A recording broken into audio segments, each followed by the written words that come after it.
The story of Ethiopia's great monarch,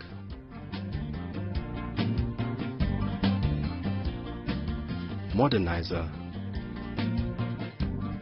and tragic hero Haile Selassie starts in the 1,000-year-old city of Harar.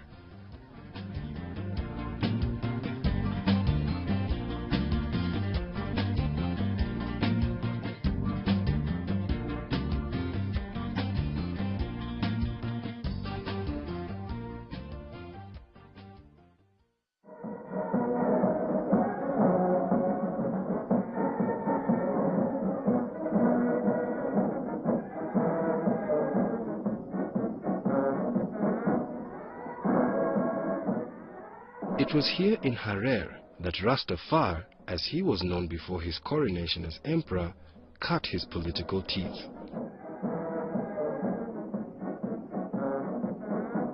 It also serves as a strong symbol of the difference between the ancient but primitive feudal society he grew up in and the modern nation he wanted to build.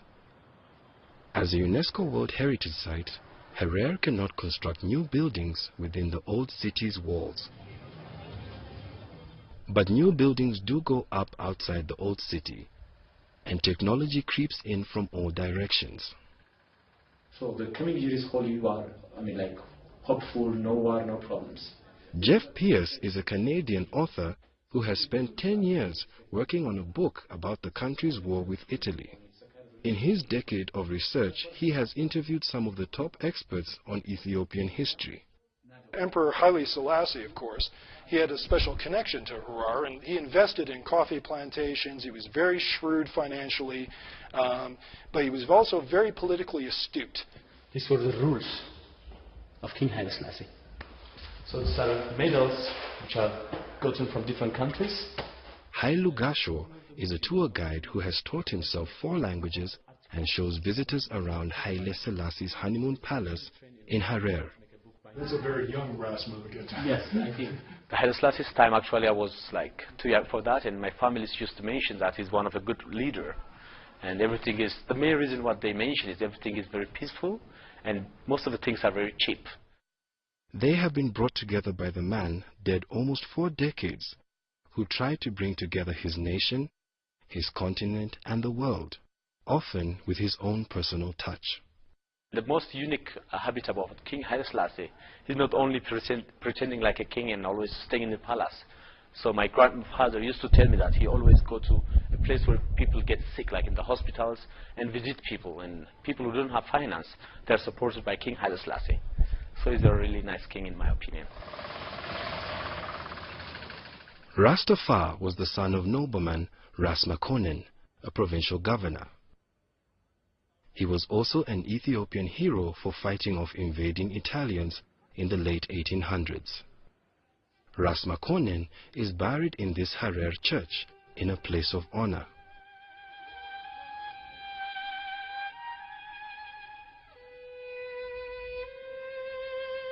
His compatriots who died repelling the Europeans are buried underneath the church.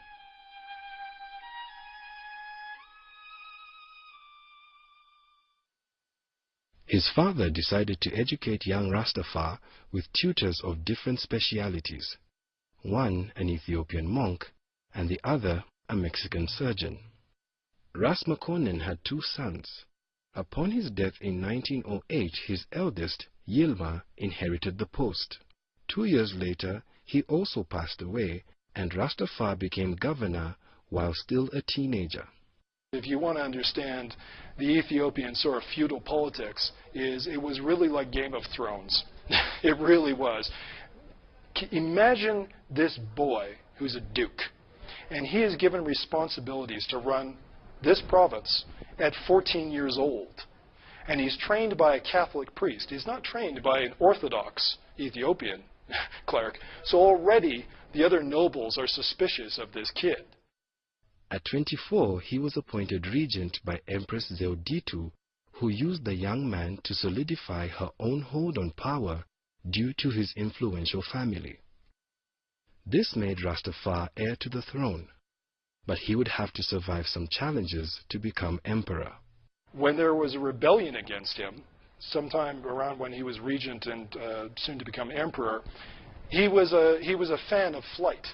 And he got a plane, and they bombed and machine gunned the rebels. So you had these guys with spears and antique rifles and spears and shields coming out. And here's this biplane coming over, bombing you. Well, that ends that.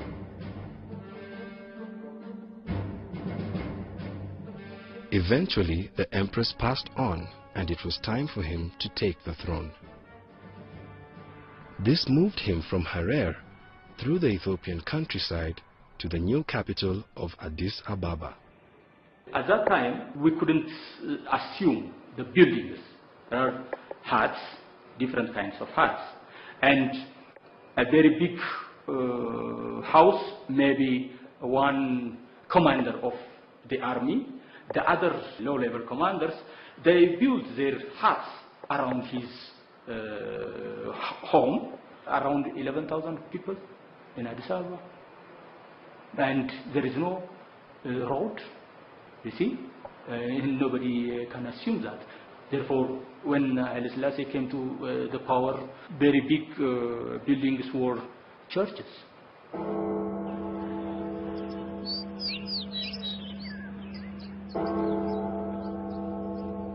While Addis was still primitive, the new emperor had big plans and decided to build a world-class palace that would impress Ethiopians and foreign visitors alike. This palace also it was built after his coronation in 1934. In 1934, with 800 workers and 8 months.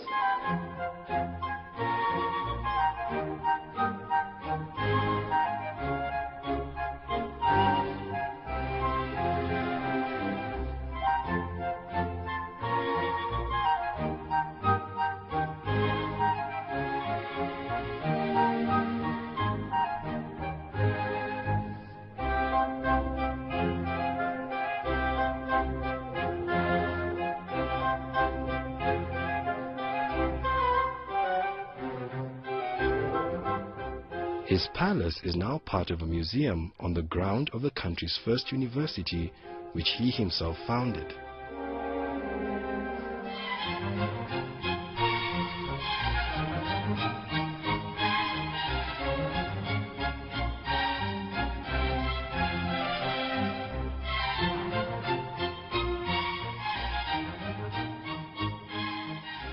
His visits with students showed the early priority he was putting on modernizing education in Ethiopia. He used to visit many schools throughout the whole Ethiopia. He was encouraging students to learn. He was even giving us incentives by giving a small amount of money. He used to give us sweater and so on and so forth. So he was encouraging us to learn.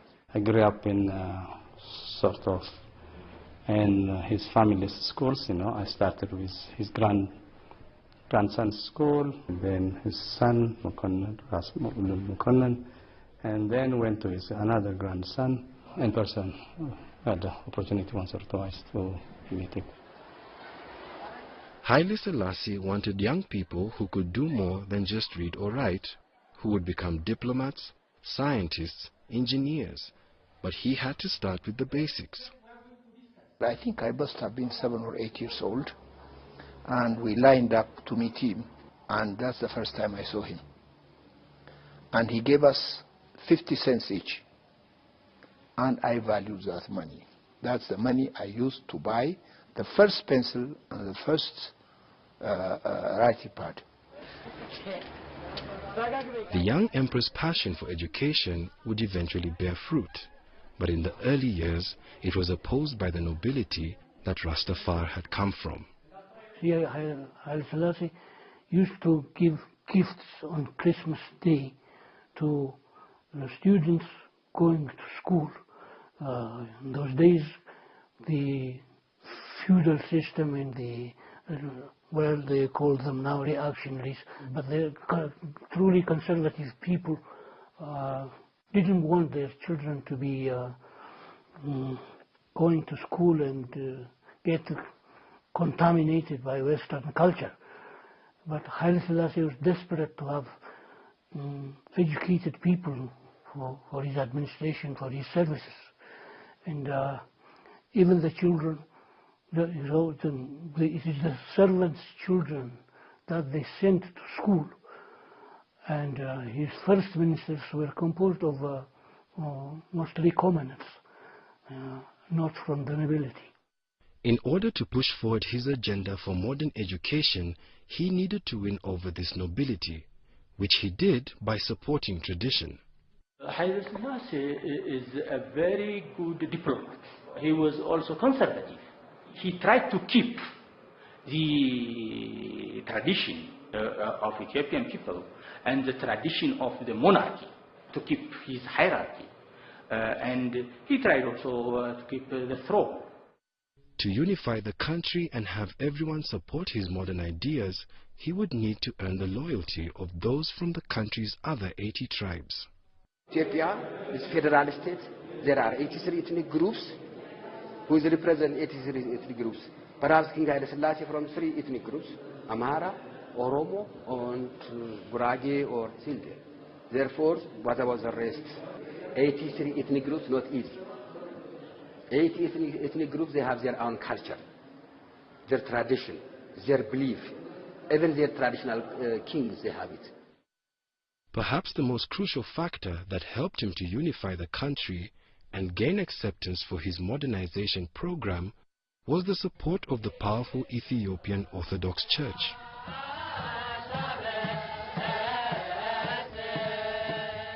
Upon his coronation, he was renamed Haile Selassie, in the Amharic language, Power of the Trinity. As emperor, he became the head of the Orthodox Church, and by tradition had a religious right to rule. Before 1974, just the state and the religion, it was linked. Who coronated King Haile Selassie? By the church. That's why I said it. The churches, because the churches, it was belonging to for the king. Is more dominant. You cannot separate the churches and the kings. And also they have a power. They were also 1/3 of the land it was belonging to for the churches.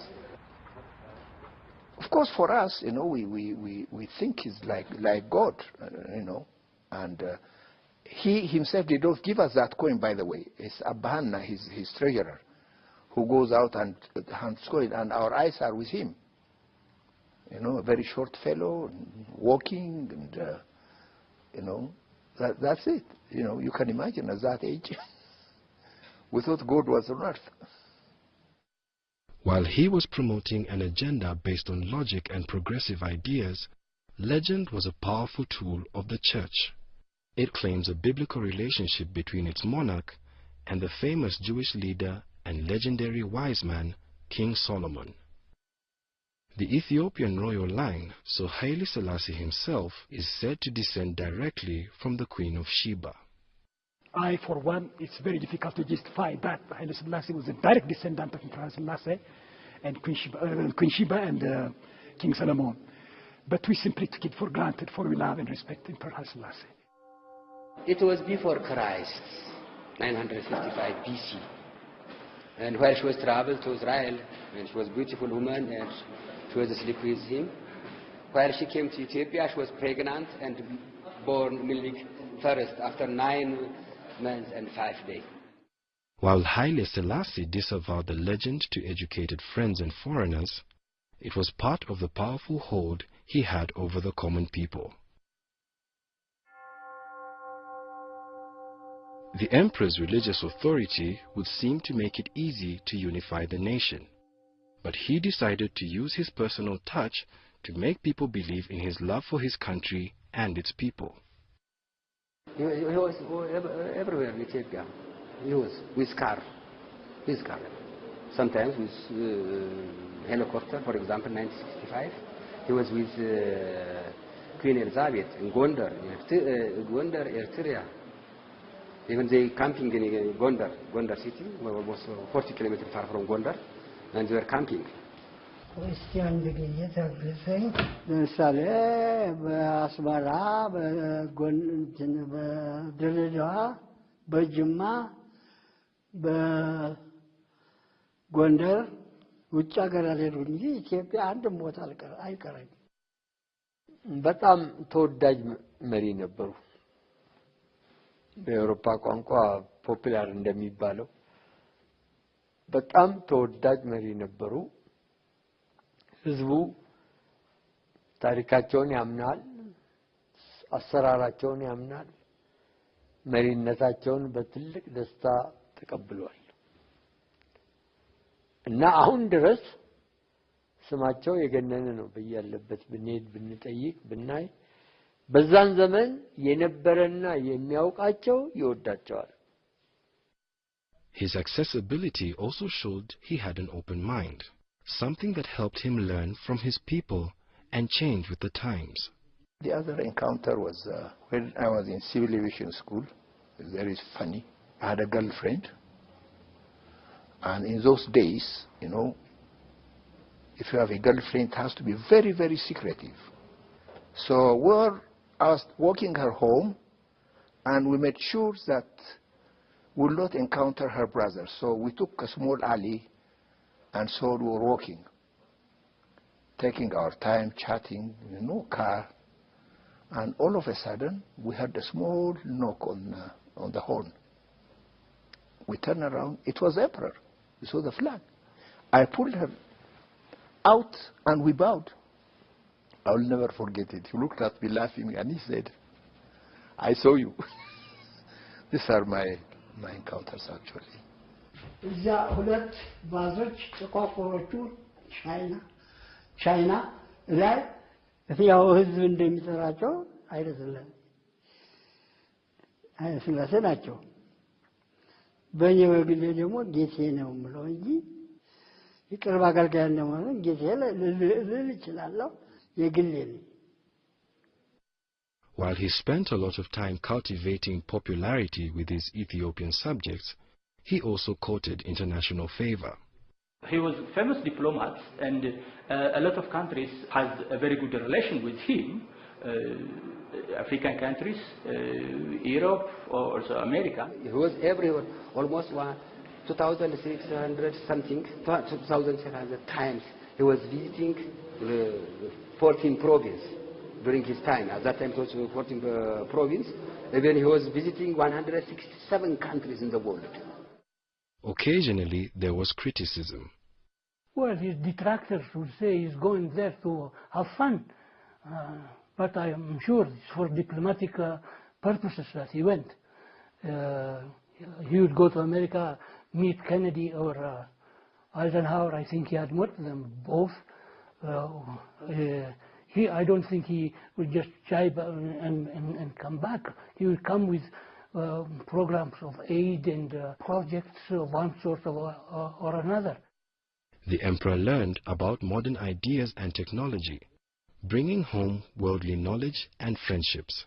ሀገር የሚሄዱት ጃንሆይ አንዱም ለሀገሪቱ ወዳጅ ለማፍራት በኢንተርናሽናል ጉዳይ ላይ ተባብሮ ለመስራት ሲሆን ሁለተኛው ደግሞ ኢትዮጵያን በይበልጥ ለማስተዋወቅ ነው።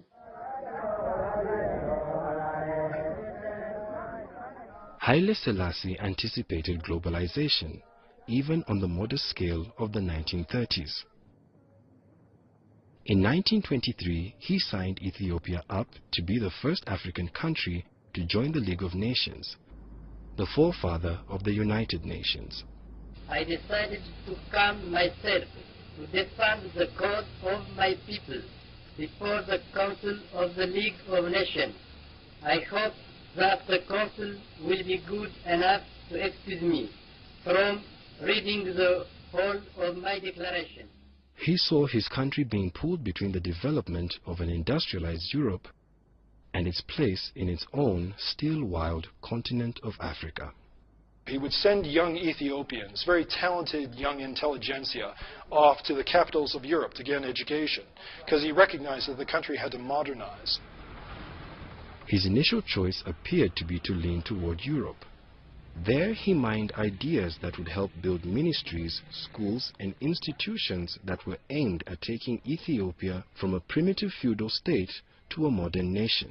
ቀዳማዊ ሥላሴ አመራራቸው አስተዳደራቸው የተመሰረተው ኢትዮጵያን በዘመናዊ ስልጣኔ እንድትጠቀም ለማድረግና በአዲስ መልክ ለመምራት ነው።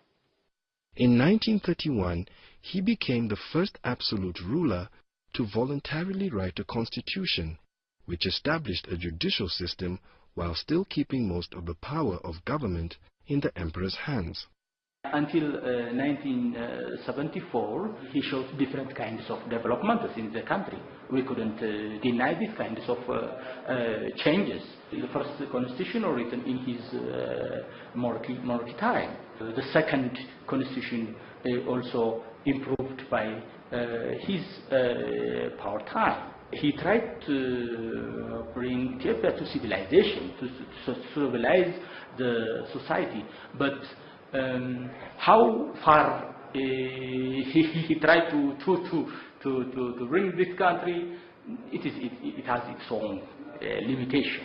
Haile Selassie was highly interested to have many modern scholars in Ethiopia to bring fundamental change in terms of civilization and development as well.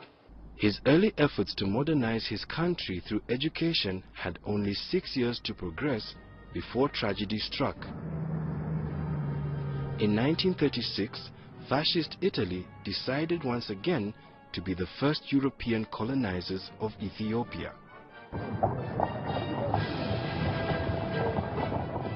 The entire world was fascinated by this war. It was on the New York Times, it was in the London Times. 20,000 black Americans were marching in Harlem over this war. There are battleships in the Mediterranean about to go to war with Italy over this war, and it was a precursor to the Second World War. It had a huge impact on world events. The emperor tried to use his connections to head off the Italian attack. He delivered an impassioned speech to the League of Nations, pleading for the world's interference. The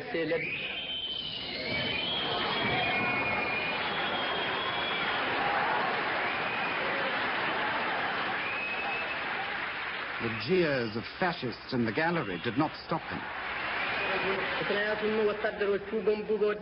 I am here to claim justice, he said. What reply shall I take back to my people?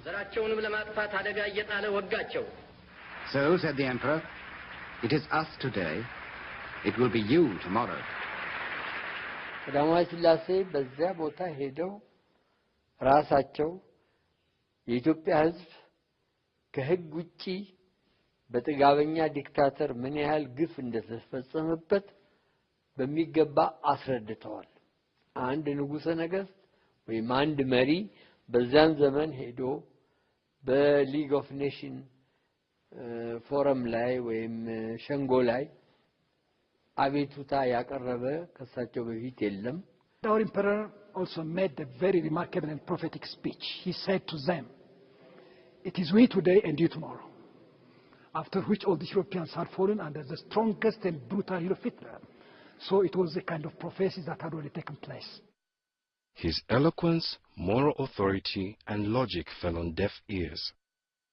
Despite the League's refusal to intervene, he continued to hope that the strength of his people and the righteousness of their position would defeat the Italians. It is good that you are here to record this picture of me in my palace garden at Addis Ababa. People who see this throughout the world will realize that even in the 20th century, with faith, courage, and a just cause, David will still beat Goliath. The Italians hit Harar, his youthful stronghold. Mussolini's planes bombed this city. They wiped out the oldest mosque in Africa, and few people know about it, but there was no military installations here. They just decided, let's scare the living daylights out of the Hararis. And Emperor Haile Selassie, of course, he had a special connection to Harar, and he was very hurt, but he was very emotionally moved by the plight of the people here. Eventually, the Italians took the capital, burning his palace and shocking Ethiopians with their targets. They killed more than 300 priests and monks. It retarded the country. The Italians under Mussolini massacred an entire generation that could have led this country into the 20th and 21st century.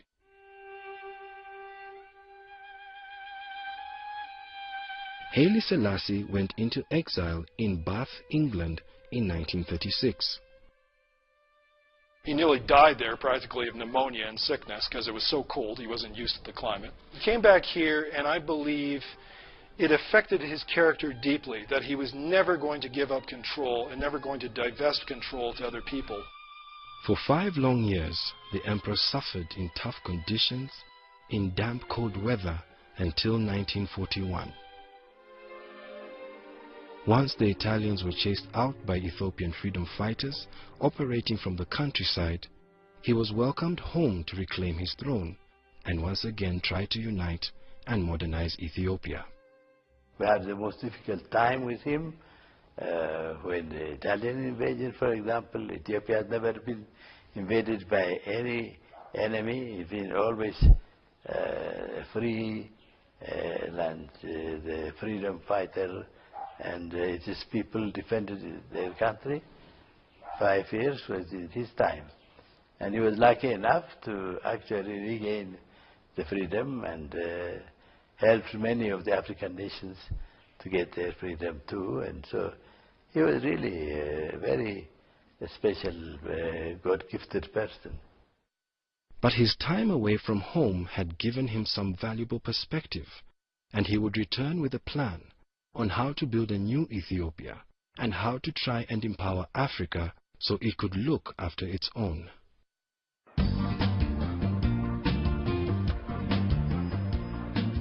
The pillars he would build his modern Ethiopia on would be people, educators, cultural heroes, diplomats, engineers and mechanics, and even pilots. To try and connect Africans, he would build an airline and use his wisdom, charm, and diplomatic experience to move Africa forward toward an era of independence and unity.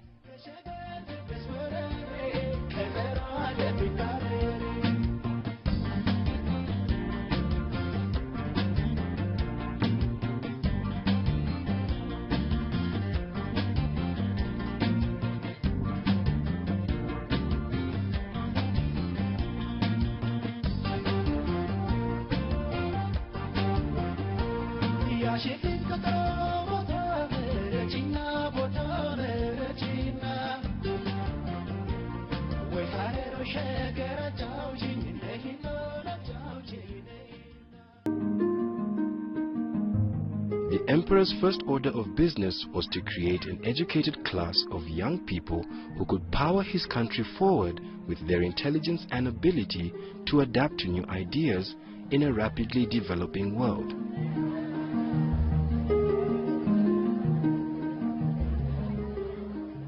He started with 2 schools, one for secondary students and one for university pupils. He made education his priority. As a matter of fact, for many, many years, he could not trust anybody else. He himself was Minister of Education. For many years. He took it in. I tell you, this is why he used to come in every boarding school. He was like our father, bring fruits and so on. እና በትምህርት በኩል በተለይም ራሳቸው ከ20 ዓመታት በላይ የትምህርት ሚኒስትርነቱን ስልጣን ይዘው አገሩን ይመሩ ስለነበረ ትምህርት ሚኒስቴርን ይመሩ ስለነበረ ብዙ የትምህርት ወጣቶች አፍርተዋል። Today there are hundreds of secondary schools throughout the nation and over 150 colleges or universities.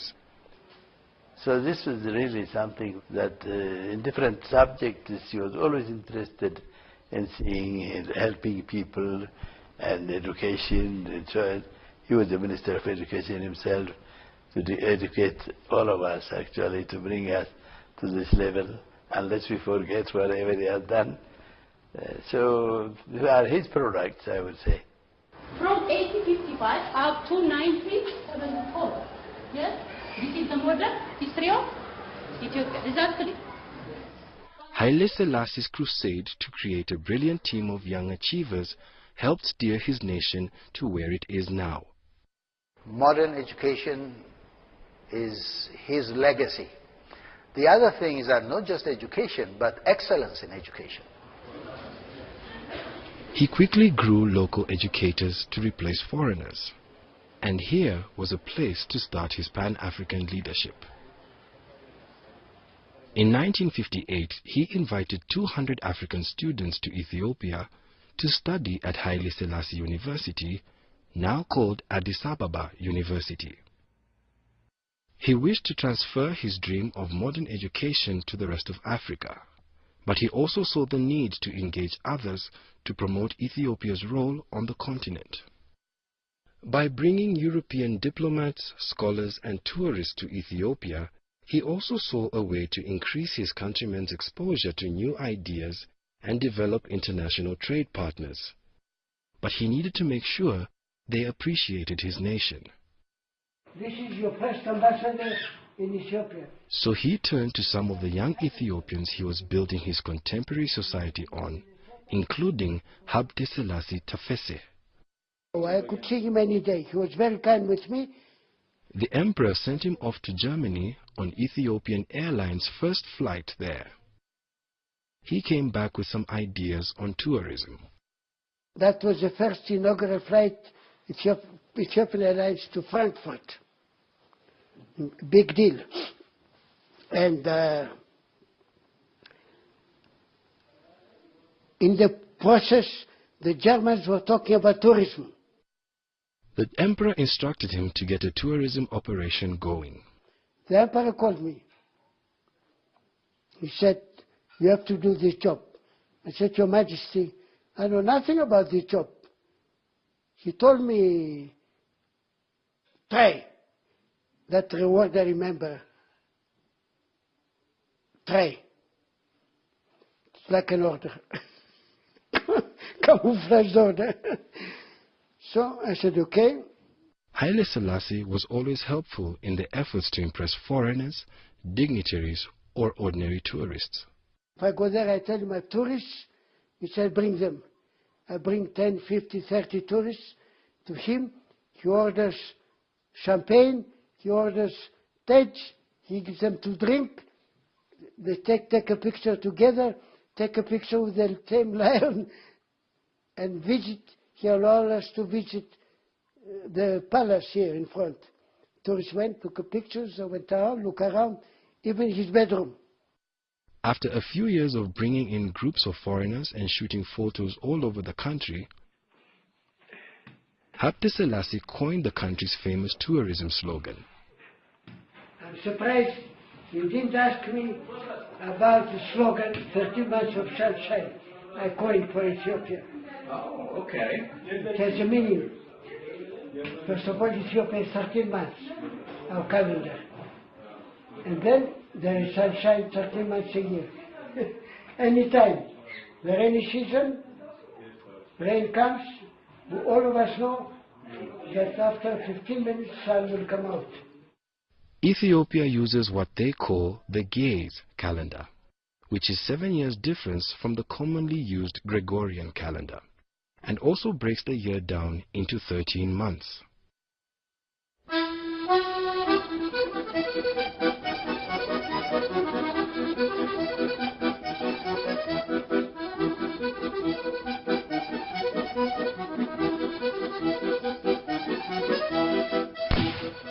Another area that enjoyed the emperor's personal touch was culture, and in particular, theater.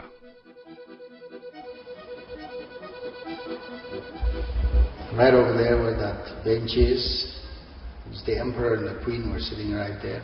Actor Haimanot Alemu remembers when he was 9 years old and the emperor came to see a play at his school. He had come to see a play, and he brought the queen, and they both sat sort of where you are now. And the play was Molière's The Miser.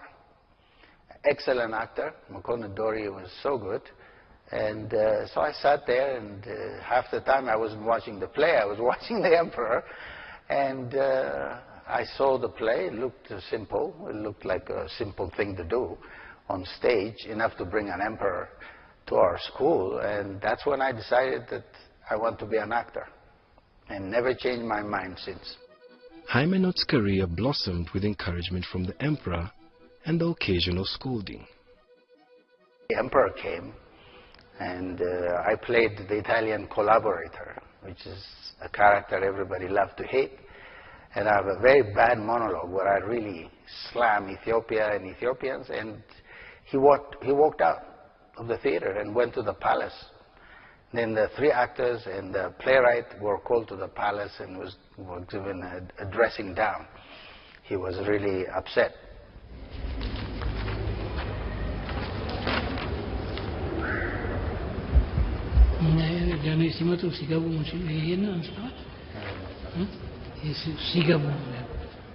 Tesfaye Gassese was also fortunate to have the emperor take notice of him.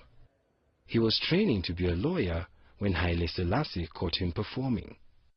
I was nervous when he came, but still I guess I was good enough to convince him it was a good performance.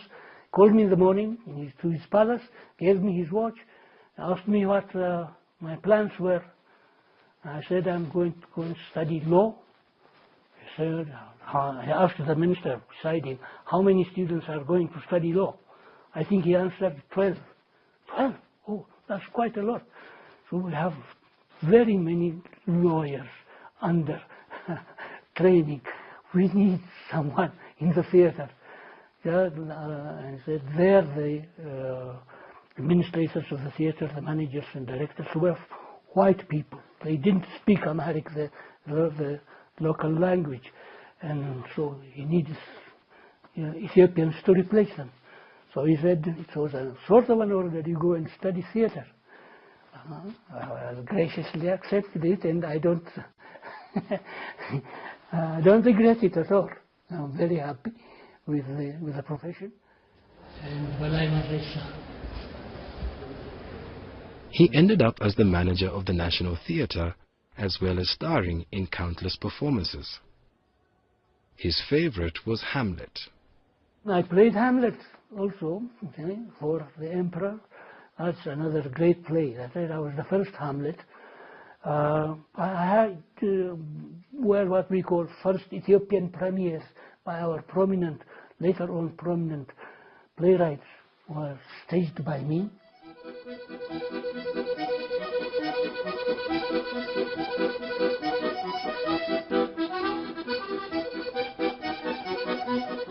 Haile Selassie stayed interested in Ethiopian theatre throughout his life.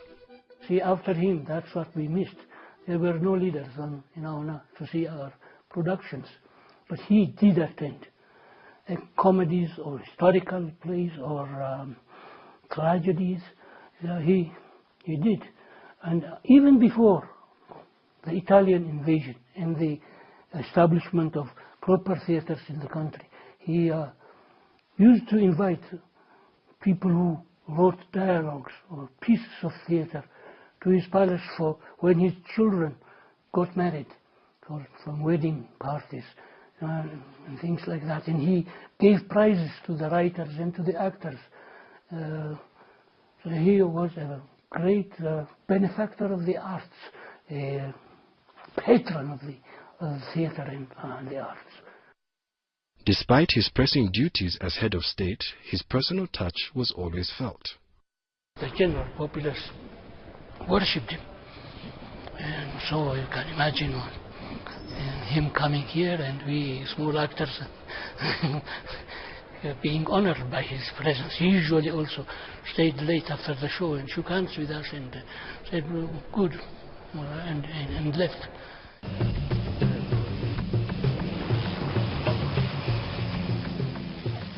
After Ethiopia suffered at the hands of the Italian Air Force during the 1930s occupation, one might guess that the emperor might have wanted one of his own for defensive purposes.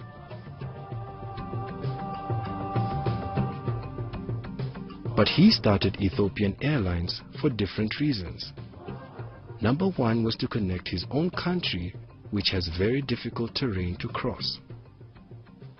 See, this is what I really quote the emperor's wisdom. After independence, he really wanted to modernize this country, this nation. And all the provinces were far apart. And he knew the only way to connect these provinces will not be possible by road, because of the mountains and the terrain, it would be damn expensive. So he chose airplanes, and they succeeded.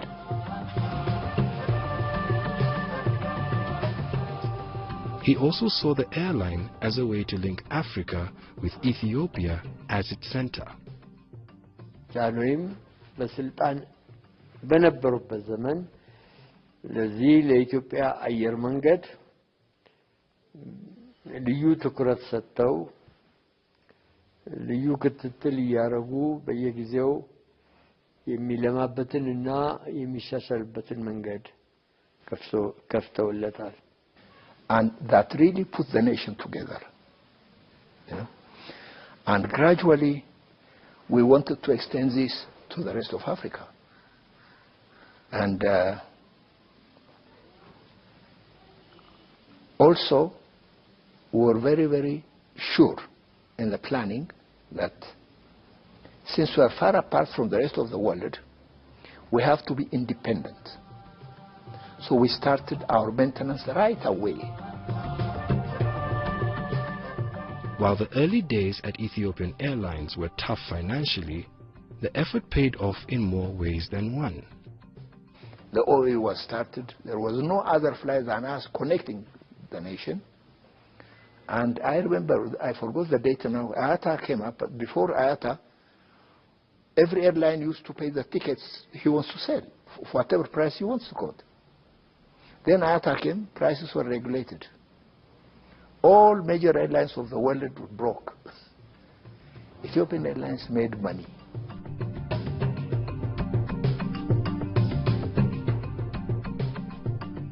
In 2012, the company made a profit of $42 million.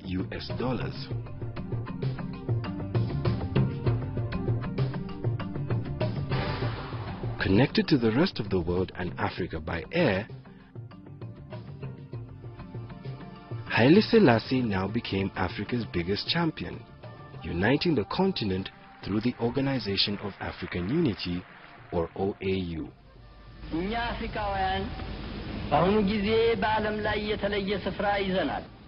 He wanted to move the continent forward in terms of trade and security to help everyone progress. He saw an opportunity to lead a post-colonial Africa from Addis Ababa, to show them how a modern independent African nation could achieve great things. Ethiopia has never been occupied, by the way. For 5 years, Italians say were their colonies, but they were able to monitor only the towns. All the other countryside was controlled by the freedom fighters, Arbenyot you call them. And because of that, because our independence for centuries, we felt responsible to lead the rest of Africans, you know, to come to that standard. Because they are new. They do not have actually governments like us in history. There was 33 leaders of the African nations which are united for the first time. And this was his luck. And he's regarded as the father of the other African nations as well. Many of Africa's independence leaders went to the emperor for inspiration, advice, and even material support. Such men as Kwame Nkrumah, Jomo Kenyatta, Julius Nyerere, Kenneth Kaunda, and even Nelson Mandela. Many of them, they were really giving him recognition for what he has done. And we had like Kenyatta, and many others, I mean, like Nkrumah. ዛሬ በሰፊው ይነገርላቸዋል፣ ታውቆላቸዋል። እሳቸው የአፍሪካን አንድነት ለመመስረት በዚያን ዘመን ከነበሩት መሪዎች ጋር እየተነጋገሩ እየተስማሙ በአዲስ አበባ ከተማ ላይ ከፍተኛው ስብሰባ እንዲደረግና የአፍሪካ አንድነት ቻርተሩ እንዲፈረም ያደረጉት እሳቸው ናቸው። We had a good appreciation about Pan-Africanism, and eventually when the AU was established in 1963 and black and white television was introduced for the first time, so it was a very exciting time. So it was, the emperor, I think, kind of built in this appreciation of what was happening in the rest of the continent in our young minds.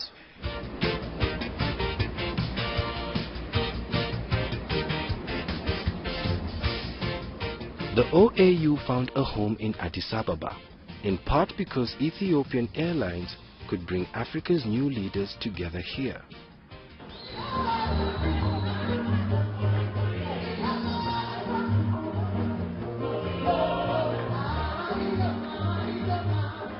Having just celebrated its 50th anniversary and now called the African Union, the organization boasts many achievements.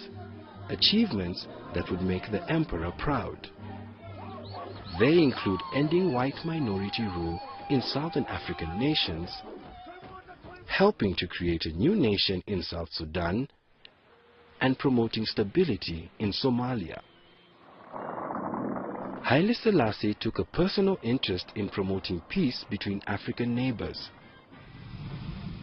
His airline would prove to be crucial to his ability to go to flashpoints where his diplomatic skills would achieve dramatic results. I remember one incident, I think 1965, 66, I'm not sure of the date. Two nations were at the brink of war. Morocco and Algeria, I think. They have their troops, they are all ready. The emperor went there to the front line.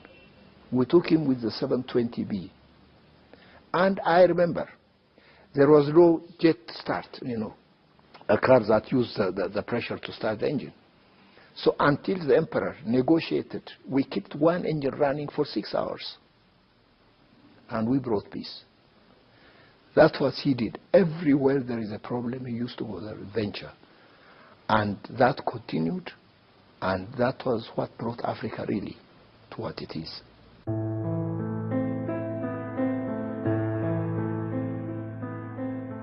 His jetting off to solve other people's problems didn't keep him from paying attention to his own family. With 6 children from his wife, Queen Menen, Haile Selassie had a large family to be concerned about. He wrote about how he handled his families, how he related with his wife, and their different social advice. Based on that advice, he wrote to his son. This is my dear wife with Anos, with her grandfather, Majesty Haile Selassie. Various family members held positions in provincial governments, such as his grandson-in-law, Prince Mengesha Seyum. He was a far-sighted person, and it was very easy for him to understand us whenever we brought problems. Of course, as a minister, I was one who was very near to His Majesty.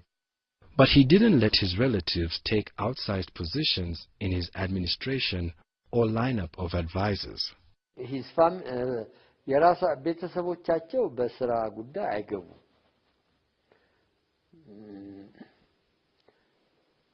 አንዳንድ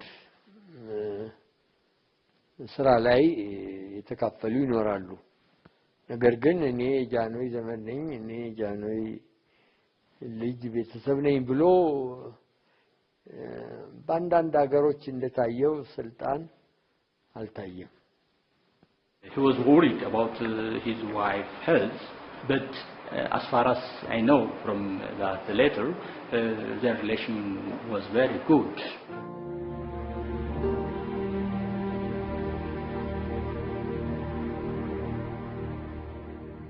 In the 1960s, his family would feel significant pain with the death of Queen Menen. It was a loss that the emperor would feel at home every day. Aware of his own mortality, he kept a thorough exercise regime and a consistent diet. He had an exercise, he had some weightlifting, everything. He was in good shape. ጠዋትም ልክ 2 ሰዓት ይነሳሉ፣ ቁርስ ይቀምሳሉ፣ ጁስ ጧት ጭማቂ ጁስ ይወስዳሉ። በቃ ከዛ ቁርስ በሉ ችንታል ጦስታል ዛቦ ተጠሳ ያችን ቅጭቅጭ ያደረጉ ቡና ወተጠጡ በቃ። Perhaps at this time he was too focused on building industries and relations with his neighbors. He didn't hear the drumbeat of socialism's growing popularity across the world, in Africa and at home. Ethiopia's land titles still largely belonged to the nobility, and students wanted that changed. And a new socialist movement called the Derg eventually seized power and changed the system. Even many of the emperor's supporters were jubilant when land reform was realized. The feudal system controlled all the land, 3,000 gashas, and they're not working on it. Sit here. So we're eager to see that. In fact, there was a demonstration way back at the University College. Maret Larashu was a slogan. Let land go to the tiller. Although I had a lot of land, I lost 3 gashas of land. But I want it gone, because I'm not there, I'm not farming. So when the Derg came and announced that one, me and my brother-in-law, 8 hours we have been jumping around Addis Ababa, being happy, because that was justice. It must have stopped there. But things continued. You know, we're not politicians, we're just, that was the idea, being fair. But the new regime would target the monarchy. We knew that they arrested him. He was somewhere around us, because they kept records there. They brought all the records, they looked, nothing, my name, nothing I got. Otherwise I will not be alive now to talk to you. Haile Selassie's family members either fled or were jailed, as many were associated with his regime. My wife and my mother-in-law and Princess Saragdao, the other princesses who were the 4 sisters of my wife. My wife was caught, and I went to Sudan instead, and so I became the freedom fighter there, and while the other families have been detained here for 14 years. I was 8 years in prison with 56 counts, and stayed 8 years there. The first few days they came in, they said, we'll judge you according to a law.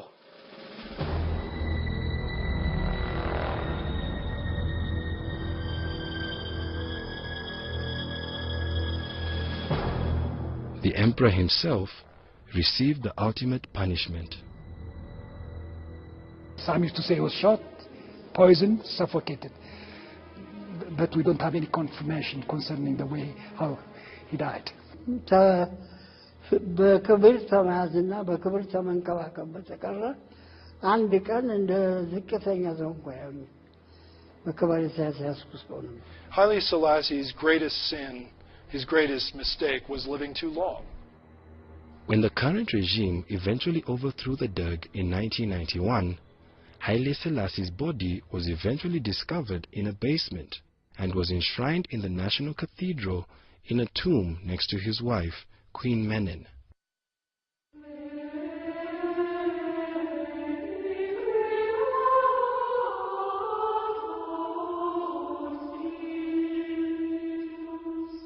Here we have 2 historical tombs. This one belongs to Emperor Haile Selassie, and that one belongs to his wife, Empress Menen. She died of natural cause 50 years ago.